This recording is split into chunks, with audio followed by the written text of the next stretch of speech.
I like this gentleman in the front renaming it Artificial Intelligence for Dummies. I like to stress the word basic before we begin. It's really a big subject. And if you start researching and preparing a presentation on it, you realize just the depth and breadth of it. So we will be skimming the surface of this important topic. And my hope this evening is we'll spend half of the time together talking about what AI is, and then the second half demonstrating ChatGPT, chatbots, and how you can actually use it to write thank you notes, for an example.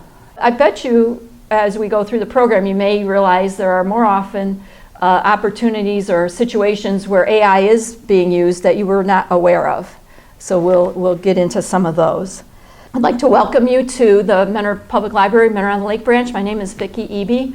I've been here for over 3 years now, and prior to this I was a classroom teacher and I did teach computer science. So it's been a while since I've been in the classroom, and I never did teach this subject, in this depth. So it was an eye-opening experience for me, and I hope for you too tonight. I'd like to welcome you to the exciting world of artificial intelligence. Is a rapidly developing field that's transforming our world. It's no longer just science fiction. From the moment you wake up to the minute you drift off to sleep, AI is likely touching your life in surprising ways. In this presentation, we'll dive into the core concepts of AI, explore its real-world applications, and even peek into the future to see what AI might hold for us. So buckle up and get ready to learn about machines that can learn, programs that can problem solve, and algorithms that can analyze information in ways that rival the human mind. Okay, and that introduction was written by AI. So just a little something, another use you can use is to write introductions to programs. All right, the agenda for this evening is going to be just a little brief, what is AI, a short history of the technology, how it works, just the basics. Real-world applications, again, you may see examples of where it's used and you weren't aware of it. Limitations and ethical considerations, the future of AI, and then we'll have maybe some questions and answers or discussion at the end. So there's the definition of what AI is. At its core, it's the simulation of human intelligence in machines. These machines are designed to think, learn, and solve problems in ways that are similar to how we also think and learn. Imagine teaching a machine to recognize a cat in a photo. This is a common analogy they give. So a machine doesn't know what a cat looks like, right? But after seeing thousands, if not millions of pictures of cats, it learns to identify the common traits of a cat. Whiskers, pointy ears, fluffy tail, so on and so forth. That's the learning process, and that takes place with artificial intelligence, and we call that machine learning. That's a subset of artificial intelligence. Think of artificial intelligence as the brain and the machine learning as the learning process that helps it grow smarter. The algorithm, which is a big word that's in this definition, so I want to define it for you. That's a set of instructions that tell a computer how to perform a task or solve a problem. It's basically the computer programming that the computer science person that programmed, AI, that's the instructions they gave to the computer. So anyway, we're going to see if any of you, as we go through the program, can maybe identify some places where AI was used and you weren't aware of it. All right, we're going to speak a little bit about the history. We won't go into too much detail. It's not that old, but still there is something to say for it. Does anyone know Alan Turing, the gentleman pictured here? How do you know who he is? Just heard his name? Yeah. Okay. Anybody? How else? From books and movies. Oh, good. From books and movies, yeah. If you saw the movie The Imitation Game, is that the movie you're speaking of? I don't remember the name. Oh, okay. He's quite famous. Yeah, he is a famous computer scientist. He is considered the father of modern computer science. The Imitation Game, if you see the movie, I would recommend it. It's a good movie. And basically it's about how he helped during World War II, the British, to decipher the German code and helped to probably end the war sooner than it would have without his help. The earliest substantial work in the field of artificial intelligence was done in the mid-20th century by Mr. Turing. In 1935, he described an abstract computing machine consisting of a limitless memory and a scanner that moves back and forth through the memory, symbol by symbol, reading what it finds and writing further symbols. The actions of the scanner are dictated by a program of instructions that also is stored in the memory in the form of more symbols. That is like a basic definition of computer programming and the beginning of artificial intelligence. This gentleman, Turing, gave quite possibly the earliest public lecture in London in 1947 to mention computer intelligence, saying, I quote, "What we want is a machine that can learn from experience, and that the possibility of letting the machine alter its own instructions provides the mechanism for this." So that was really early. We're just now getting to understand that. In 1948, he introduced many of the central concepts of AI in a report that he called Intelligent Machinery. But guess what? He never published that paper, and many of the ideas were later reinvented by others. The Turing test, has anyone ever heard of the Turing test? Imagine, I couldn't quite understand it myself until I asked AI, in layman's terms, explain what the Turing test is. So I got this answer. Imagine you're texting with two people. One is human, I guess it wouldn't be people. One is human and the other is a computer program. You don't know which is which. So you're texting blindly. One thing is a person and the other thing you're texting is a computer. You ask them both questions, you have a conversation, you're trying to figure out which is the human and which is the computer. If the computer can respond in a way that convinces you it's human, meaning you can't tell the difference between a human response and the computer responding, it passes the Turing test. So that's exactly what you're doing with artificial intelligence. You're asking it questions, you're asking it to create music or graphics or write short stories, whatever it might be. And if you can't tell the difference that a person wrote that or the computer wrote that, it passes the Turing test. It's named after, obviously, Mr. Turing here. And it's a way to measure a machine's ability to act intelligently. And that's in the name artificial intelligence, right? It doesn't mean the machine actually thinks like a human, just that it can imitate human conversation well enough to fool you. And again, that's where we're at with artificial intelligence. It seems like it's human, and I do go into the future here. I want to go into this IBM, the 701. This is the computer that first displayed the potential of artificial intelligence. A gentleman by the name of Arthur Samuel had a checker playing program in February 24th, or on February 24th, 1956. And he demonstrated that actually on television for the general public to watch. So that's the IBM 701. These gentlemen were attendees at the Dartmouth workshop in 1956. They're considered the founding fathers of AI. John McCarthy, the gentleman in the top left you see there, he coined the term artificial intelligence at this conference.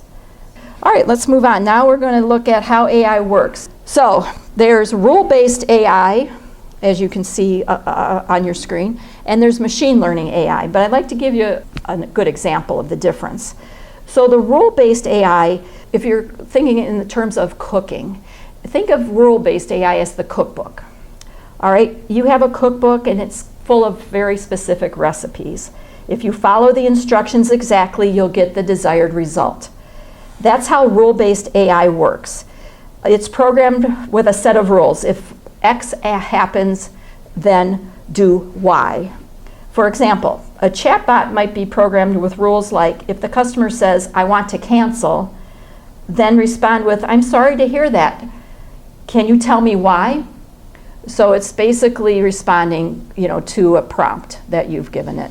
It's not really going to think a lot about it. It's just programmed, if X happens, then Y will happen as a result of that. The good part of that is it's simple, it's predictable, it's easy to understand. But on the other hand, it can't handle anything outside of the defined rules, the way it was programmed. You know, if the customer says something unexpected, it's probably going to be confused. All right. Now, can you think of an example of where AI might have been in your life as a rule-based AI? Yes. My wife uses a website where she puts in the ingredients that are available. Oh, good. Back with recipe. Yeah, very good. Yeah, that's a good example. Yeah, excellent. Thank you. That was good.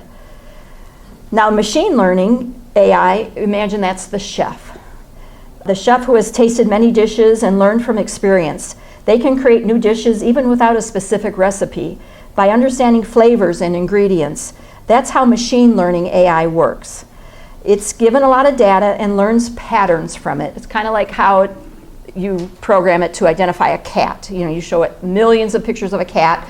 You say, when it's a cat, and the AI says that's a cat, you say, yes, you're right. If it identifies a dog instead of a cat, you say, no, that's wrong. And then it learns from that. It learns from its right answers, and it learns from its wrong answers. That's the same thing here. It's going to be given a lot of data about cooking and recipes, and it learns patterns from it. So the good part of that is it can adapt to new situations. You know, it's more sophisticated than rule-based AI. It can handle complex problems. It can improve over time and with exposure to new data. So the more data that it's given or that it searches and finds on the internet, the more recipes it's going to return, the more unique, you know, and special the recipes will probably be. It can be unpredictable, however, and it can be difficult to understand how it makes its decisions. That's something else we're going to talk about as probably not one of the better things that AI has going for it, that you can't always explain how it comes up with its answers. So generative AI is a class of AI that goes beyond analyzing data to create new content, be it text, as you saw in the video, images, music, or even video that mimics human creations. Instead of merely making decisions or predictions based on input data, generative AI can generate novel data that wasn't explicitly programmed into it. So it's, again, using multi-million pieces of information on the internet, and it's taking all that information and it's giving you a response to your prompt. All right, so now we're going to go into, and again, maybe you'll, come up with some examples. You'll say, oh, yeah, that happened. I didn't realize that was artificial intelligence. In healthcare, AI will detect diseases, assist in surgeries, and predict patient risks. In finance, it's good for detecting fraud, predicting the stock market, and automated trading. In retail and e-commerce, it's good with personalized recommendations and chatbots for customer service. In transportation, of course, self-driving cars are often mentioned. That technology is artificial intelligence, but also traffic optimization is utilized with artificial intelligence. And then lastly, and we'll spend, I think, a little more time on this, the AI-generated music, writing, and even visual art. But first, we're going to go into the healthcare and AI. And you'll hear it over and over. It takes a copious amount of information. In this case, with the MRI imaging, it has been fed, again, millions of MRIs with the resulting diagnosis. And now it's able to look at a new, fresh MRI, and based on the information that it's taken in, it can give the doctor, a clue on what the diagnosis might be. The doctor, as it said, will need trainings to work with the AI, but it's not going to eliminate doctors by any stretch. We'll talk about jobs and how jobs are affected by AI in a moment. Our next topic where you may experience AI is in finance. Personalized services and products, perhaps. They create opportunities and manage risk and fraud. AI in finance can enable transparency and compliance and automate operations and reduce costs. So here you're talking about, your bank, and we'll get into how they also use AI to make decisions that may affect you. but it's good preventing fraud and, also helping the bank to become compliant with federal regulations. All right, in retail and e-commerce, this may be one that you're most often affected by. I wanted to ask if anybody shops at Sam's Club, have any of you used the Sam's Club app on your phone? Oh, good, you have. So you've been using AI in that example there.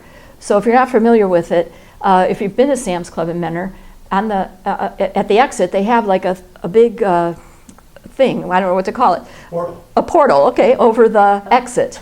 And if you've used the app, then you're scanning your own items in your cart. It's going to suggest other products, like if you're getting milk, well, maybe do you want bananas, with that milk, or have you bought bananas before? So it's going to suggest maybe you need to get bananas this time too. So there's all that AI at work. You pay on your phone, and then you go under this arch. And as you go under it, you have what's called a QR code, which you'll see again tonight. And they will tell you, the ladies at the exit, they'll say, oh, you're okay to go. Because they see that what's on your phone is the same thing as in your cart, and that you've paid and you've skipped the checkout altogether. It's quite convenient, but it's kind of like if you're thinking, like, I don't understand what you're saying. If you're ever on the turnpike and maybe you have an Easy Pass and you go under that arch, it's the same idea. It's reading, your little thing on your car, and it's charging you for using the turnpike. That's all artificial intelligence also. So it's more in more places than you may have realized. Anybody sell on eBay? No? Well, I know that if you ever list an item on eBay, you have to describe it, pretty thoroughly, because somebody's going to buy it and they don't want any surprises, right? And so once you've plugged in the description in the little fields, it will now use artificial intelligence to write this flowery description of your item in the hopes that it will help it to sell. It's kind of a nice feature, to be honest, because it's sometimes difficult to describe something, and so they do it for you. And that's another example that you may see in a retail or e-commerce situation. Personal recommendations, that we just talked about that on the Sam's Club app. You probably see that if you shop on Amazon, or they'll recommend products based on your past purchasing history. Chatbots, these are AI-powered virtual assistants that can answer your questions, help you find products, and provide customer support, all through text or voice chat. Visual searches, you can use your phone's camera to take a picture of an item you like, and AI will find similar products for sale, maybe at a lower price for you. It's going to be used to detect fraud. Have you ever had credit card fraud where you get the dreaded email saying, we feel like your credit card was used fraudulently? I have as well. That's AI. You wouldn't shop at this store, or you've never visited Columbus, Ohio, so they're alerting you that you probably need to get a new credit card at that point, basically, right? So it's all becoming automated, right, due to AI. I also like the dynamic pricing feature. I mean, I kind of like it, but how that happens is they go by real-time factors like demand, competitive pricing, and even the time of day. So what industry or where have you encountered that? Airline. That's the one I'm going for, exactly. You're in an airplane, and everyone's paid a different price for the same seat that you have, in a different aisle, whatever. But amazingly, yeah, they are basing the price using AI and, adjusting it on demand depending on how popular that flight has been, and the time of day and the day of the week. I mean, it's just I don't understand it totally, but it's just a kind of a game you have to play. All right, let's move on now. Transportation, we've talked about self-driving cars, autonomous vehicles, another way of putting that. Hopefully the safety is there. Traffic optimization. How many used a GPS system to get here this evening? No, not today. Not today, but you've used it all. Yeah, that's obviously AI. They're going to direct you another route if there's a traffic congestion, they'll suggest another route. They also can regulate traffic lights, and and it's all done in real time. Public transportation is also utilizing AI to best help their customers. And the next topic I want to talk about, this one is the one that I think I want to spend the most time on when we go and actually demonstrate chat GPTs. We talked about recipes, like somebody said their wife will type in ingredients and out comes a recipe using those ingredients. So if you don't have time to go to the store, just look in your refrigerator and look in your cupboard, see what ingredients you do have available, type those in, you'll get a recipe on how you can use those to make dinner for your family. The second one, obituaries, I had never thought, to be honest, of this until it was pretty recently. My daughter had a death in her husband's family. And the obituary was, a beautiful tribute to this person. And so we asked, who wrote the obituary? And she said, well, my brother-in-law wrote it, but he had help from a chat GPT. I never would have thought of it, but it's not really that bad of an idea. If sometimes you can't come up with the words. You can just put in, describe a person, describe this loved one, whoever it might be, and it will come back with a beautifully written obituary. A resume, cover letter, a lot of people use it to find a job. We're going to talk about prompts. Prompts are what you type in to ask Chat GPT for an answer. It's kind of like your search terms when you're using a search engine. And you might want to say, some people will word it like this: act like a pickleball coach and teach me how to play pickleball. And then it will come up with the answer. Crafts, any of you into crafting, you can say, show me some beginner knitting patterns. And it will come up with some suggestions. It'll give you actual links, just like a search engine does. It gives you links to sites that it will recommend for this. It can use your imagination for any kind of craft or hobby that you can think of. Planning a party, you can always say, act like a party planner and plan a girl's birthday party for a 5-year-old and see what comes back. And then work-related prompts. I mentioned that I used a chat GPT to help me with this program. If you have a job and you're working and the words aren't coming, try chat GPT. All right, this is the part that we want to get into a little bit because it's really, something to think about. And I guess we can say this is pretty true about a lot of technology in our world, but AI is no exception. And one of the things that we want to be aware of is bias in AI.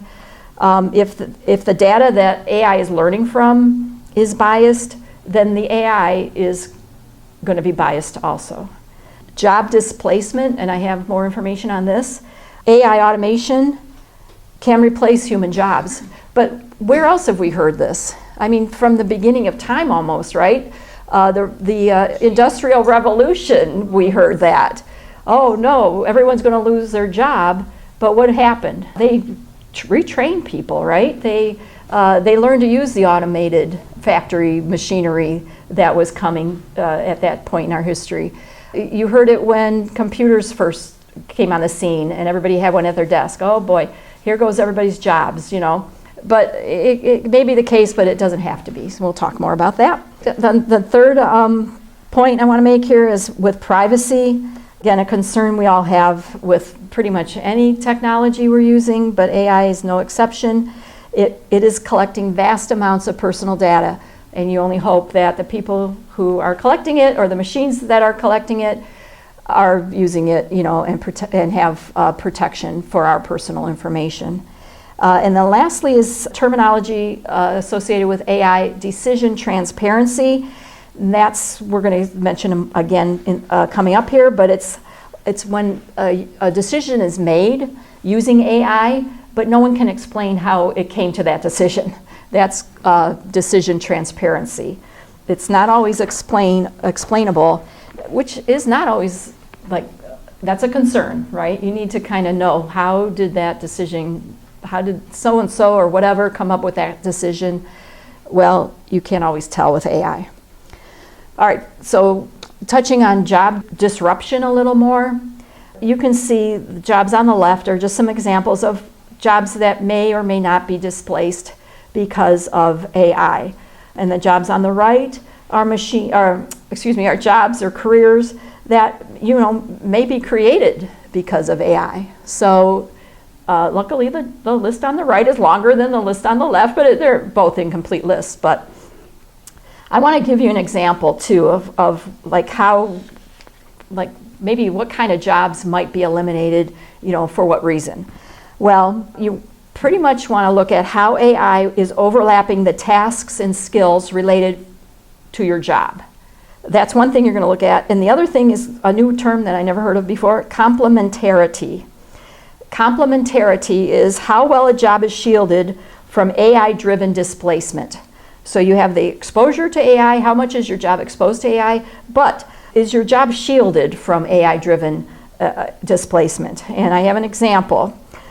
These two, though, elements, when combined, will determine whether AI will replace, enhance, or have little or no impact on a job. So think of the job of a judge, right? A lot of it is textual, right? They're writing briefs, they're writing judgments. A lot of it is all words, words, words. Well, due to its advances in textual analysis, AI technically could perform the job of a judge, meaning they have high AI exposure. But on the other hand, judges also have high complementarity because society is not likely to trust an unsupervised machine to make judicial rulings. They still want to see a person up there. So instead of replacing judges, AI will probably increase their productivity. They'll probably get more cases on their docket. They'll have more time to see cases in front of them. So that's a job that is going to be enhanced by AI. Now compare that to clerical workers. They also have high AI exposure, like the judges do, but they have low complementarity. Since their tasks are easy to automate and require less human oversight, I want to return this, okay, we'll take it back, take it, here's the money back. It really doesn't take a human being, a machine can do that. They're at high risk of displacement because they are easy to automate. So that, I hope, is a good example of how jobs may be affected by AI. Privacy concerns. So, of course, all of us want to protect our identities. Anybody in here ever have their identity stolen? Oh, I've heard it's horrible. Yeah. It's not something you wish on anybody, right? So AI opens up, more opportunity for the criminals, I guess, to take advantage of the personal information that's out there. I'm just going to say in conclusion about this topic that as AI continues to evolve, it is critical to address all of these issues that we've spoken about and security through stringent policies, transparency, and robust cybersecurity measures. Organizations must prioritize user privacy and ethical AI practices to build trust and prevent misuse of that sensitive information. Decision transparency is a term that is new to me as it is used in AI. Basically, in simple terms, this is where you're going to the bank and you're applying for a loan and they use AI to determine if you should be given that loan or not, and they just say no, you're not qualified, but they can't explain why. That's a decision transparency. Even the people at the bank don't fully understand how that decision was made, and that's a big problem. AI systems should be able to explain their choices in a way that humans can understand. Instead of saying you don't qualify for that loan, they should tell you why. They should give you the reason. And there's another term, and I do have some terminology on a handout I'm going to give you at the end here. It's called the black box. The black box is the term they use because you can't figure out how the decision was made. You wonder, was bias involved? Are you being fairly evaluated for this loan? Is there any trust there if the bank that you're dealing with can't even explain why you were rejected for that loan? So AI is going to be used for things like hiring, It's the same thing. You go out for a job and the HR person uses AI to put the applications in from the applicants they've received, and you don't get the job. And you call to follow up, and they don't have an explanation for it. So hiring, lending, healthcare, people need to know how it works, at least enough to be sure it's making a fair and logical decision. These are some deep fakes that I came across, you know, the royal family here, Charles cutting a rug, King Charles cutting a rug, Princess Catherine DJing. I mean, they're very realistic. These are pretty high quality, but and if this was to happen, you wouldn't see it. You know, they're very private. Even if they did have a dance party, you wouldn't see it on the internet. But we're going to talk about how to spot a deep fake. What they are first is disinformation and manipulation. They can create highly realistic but entirely fabricated videos or images of public figures or really anyone. I have a story that you'll hear about a young girl. It can be used maliciously to spread disinformation, defamation, or propaganda. It certainly would be used to erode trust. It's used as an invasion of privacy without consent to hurt people. And really, here it says it's a form of image-based sexual abuse and a violation of privacy. Deepfakes could be exploited for financial gain. You can blackmail someone if you make a deepfake, especially young people. This is what gets me about this. Young people have been victimized by this, so it's really kind of jarring.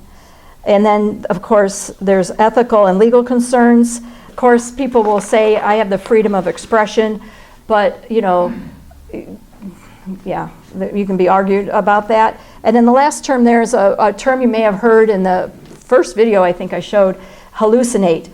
This is what happens when a learning model produces a statement that sounds plausible but has been completely made up.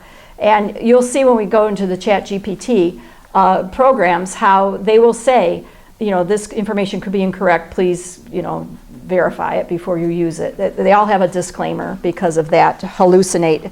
They'll sound like experts and it's all just a bunch of baloney. All right, so this is how to spot a deep fake.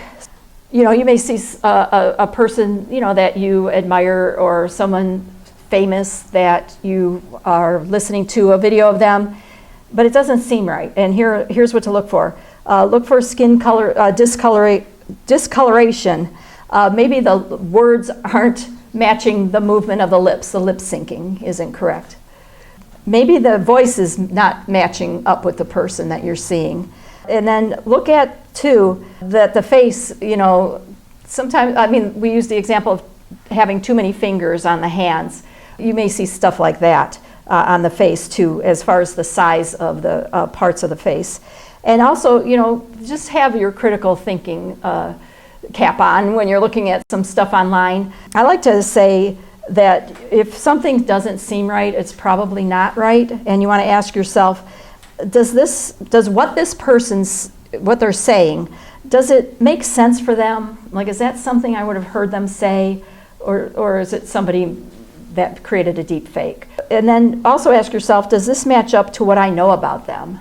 You know, and those are good questions to ask to critically analyze what you're seeing. So I like the SIFT, you know, method of kind of analyzing what you're looking at. So if you're questioning it, like the authenticity of it, the legitimacy of it, stop. You know, stop and ask yourself those questions. You know, does this make sense? Does this match up to what I know about the person? You know, maybe do some investigating. You can search other websites and see if it comes up there. You can go to Snopes.com. Is anyone familiar with Snopes? You can type in like a, you know, anything that you hear online, and it'll tell you true, false, or undetermined. They are not able to determine if it's true or false. But Snopes is a good one. Investigate things, find a coverage on another website of that same information, or trace those claims. What claims are they making? You know, can you find them somewhere else online? So going along with that, this is a young lady. I want you to meet Elliston Berry. This took place in October of 2023 as she was a freshman at Aledo High School. in Texas. She was victimized by an AI stunt that no one should ever have to go through. A student took her Instagram photos, like you see right there, and they plugged them into artificial intelligence, creating fake nude images of this 14-year-old girl. She said 9 other classmates were also victimized along with her.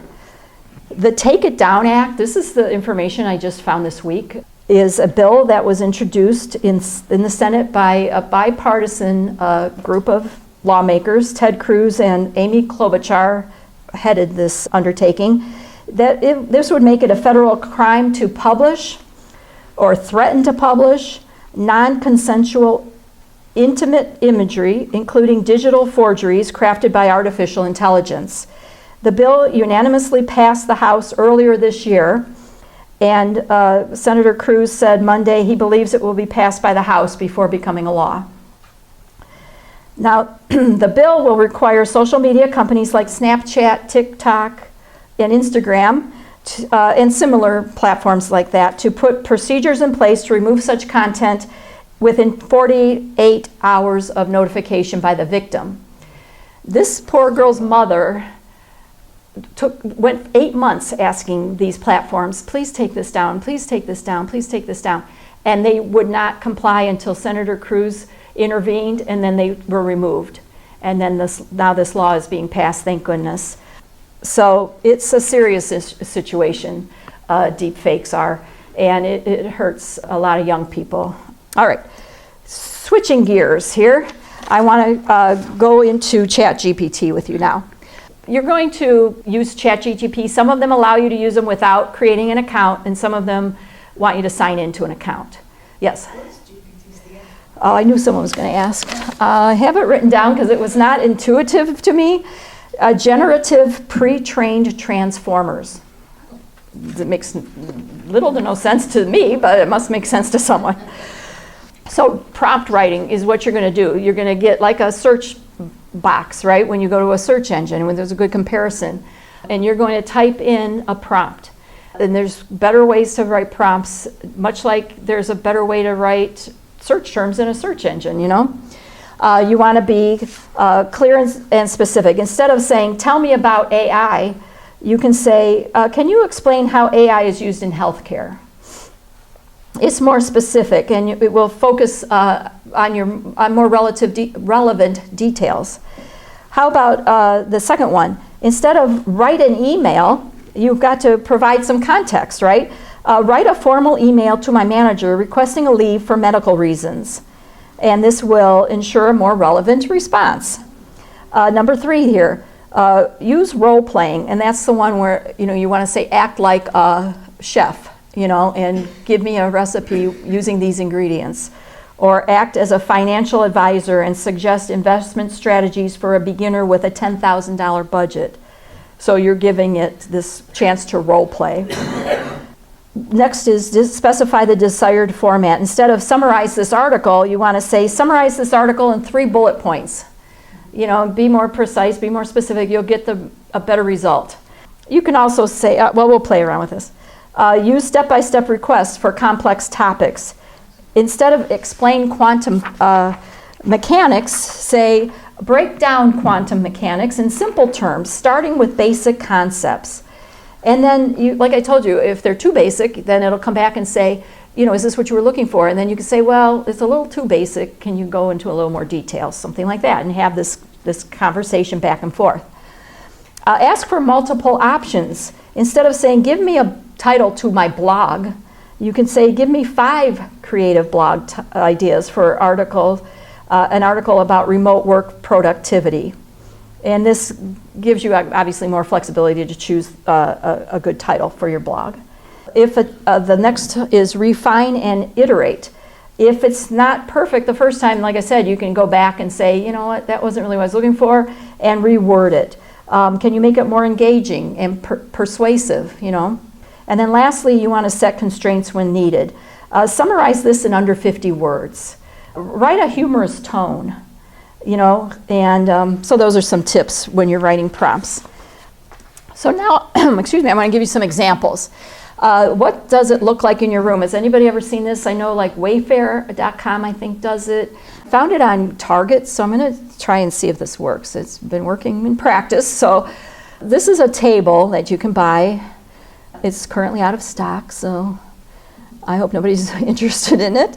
But here you have 3 choices. See this in 3D, see it in your space, or plan a space with this item. All this is artificial intelligence at work right here. All right, let's do another example here.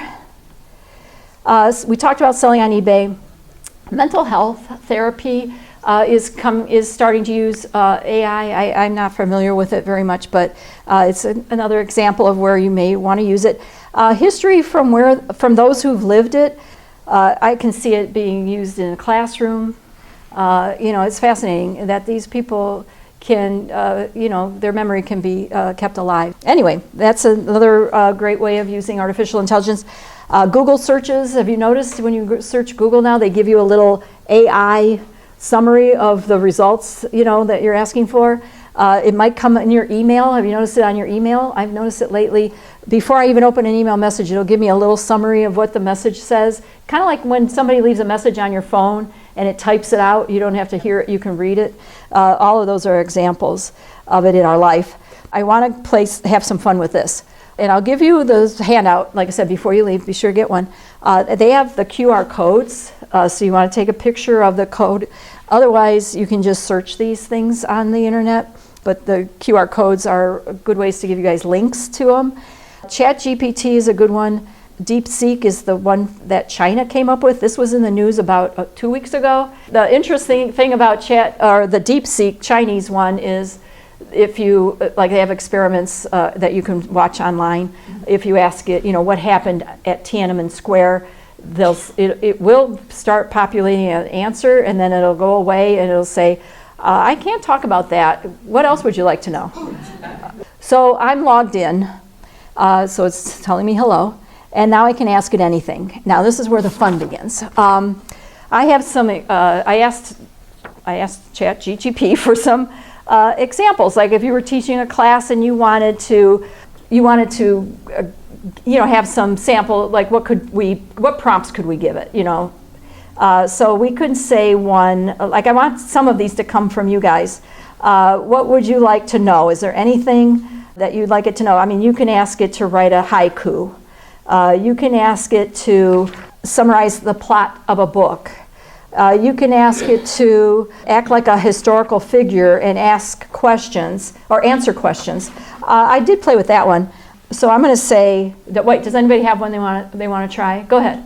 Who should the Browns pick for? Oh. All right, good one.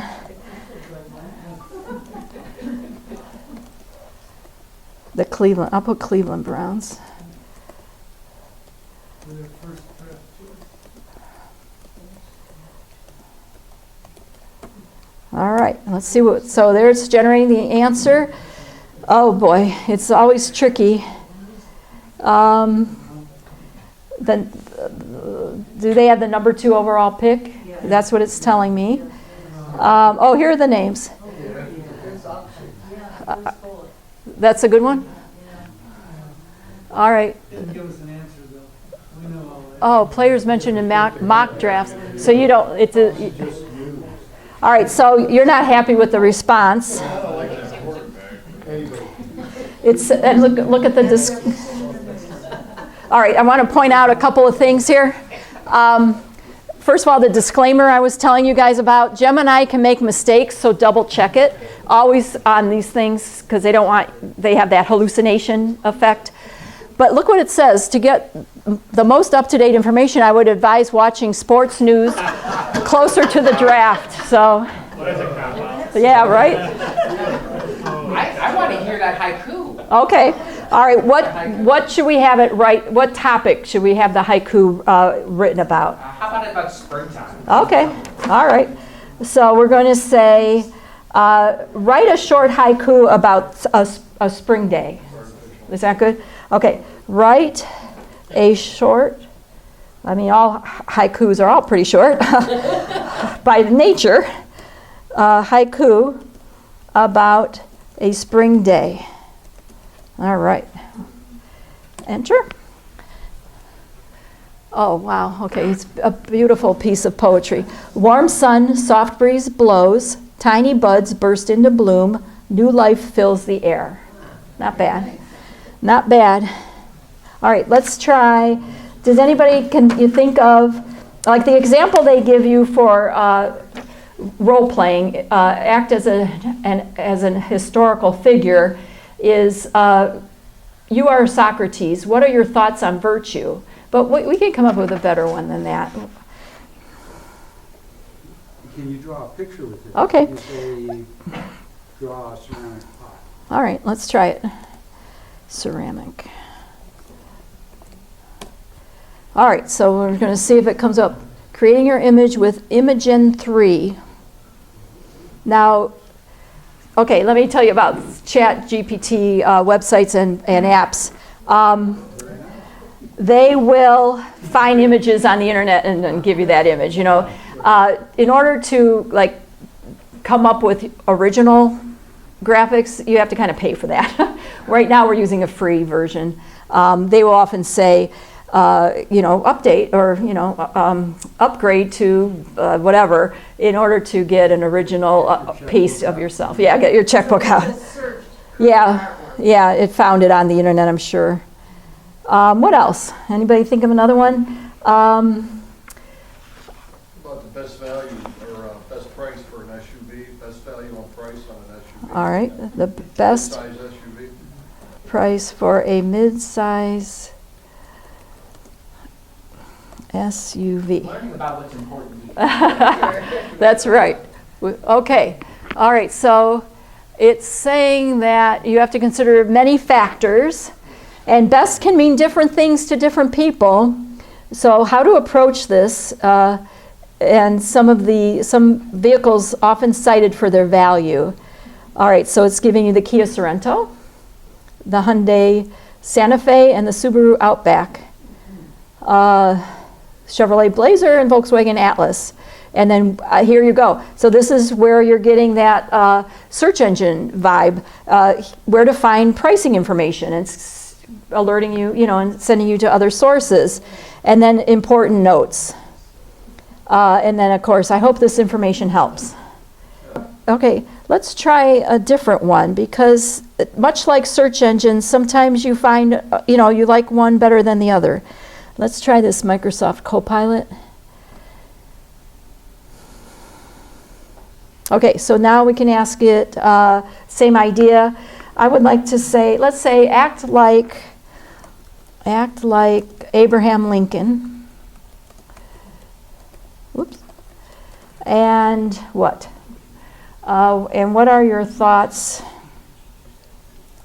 And tell us your thoughts on the Cleveland Browns, the Civil War. All right, that's, well, okay, the Ukraine War. Let's try that. Ukraine War. Let's see let's see if it comes up with it. Did I spell Ukraine right? I don't know. Oh, I did. All right. Here it has an E on the end. My dear friends and fellow citizens, in these trying times, we are compelled to confront the harsh reality of conflict that has unfolded in Ukraine. While I stand before you in spirit as one who has witnessed and endured the tribulations of war, I implore you to seek a path that upholds the values of freedom, justice, and unity. And so it's signed yours in solidarity and hope, Abraham Lincoln, so to speak. Now, look at, there's a backup, follow-up questions. I like this. What historical lessons can we learn from Lincoln's time? How would Lincoln propose resolving the Ukraine conflict? All right, click on that one. All right, so here we are, you know, going back and forth. My dear compatriots, as we stand in the precipice of another grave conflict, I find it imperative to draw from the wisdom and experiences of our shared history.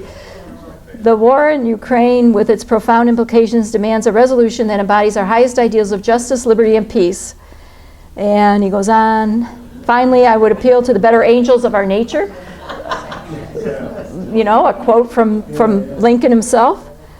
And yours, in earnest hope and unwavering resolve, Abraham Lincoln in spirit. And how do you think modern leaders would incorporate these principles? All right, let's go on. Let's move on to another topic. All right, let's do, how about summarize the plot of To Kill a Mockingbird. Everybody's familiar with that story, right? Yeah. All right.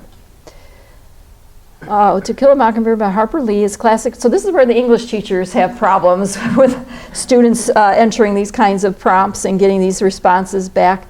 All right, so now it asks you a question. Have you read the book before, or are you planning to read it? All right. And again, I don't see the disclaimer about the information not being totally accurate, but maybe, now look, I got signed out. Oh, I'm not signed in. Maybe that's why. All right. So anybody have any other things they want to ask it? Yes? About write a children's story about the moon. All right. Write a short children's story about the moon. And not good night moon, right? Oh, here we go. Once upon a time, in a small village nestled in the hills, there was a little girl named Luna who was fascinated by the moon. Every night she would gaze out of her bedroom window, dreaming of visiting the moon and exploring its mysterious surface. So now if you're an illustrator, you've just got a book written for you to illustrate, right? Let's see if it's pretty long. The end. How did you like the story? I thought it was derivative. Okay. A thumbs up. Usually they do give you like a way to give it a thumbs up or a thumbs down. All right. So that's, I think, a good example of things you can do, right, using this technology.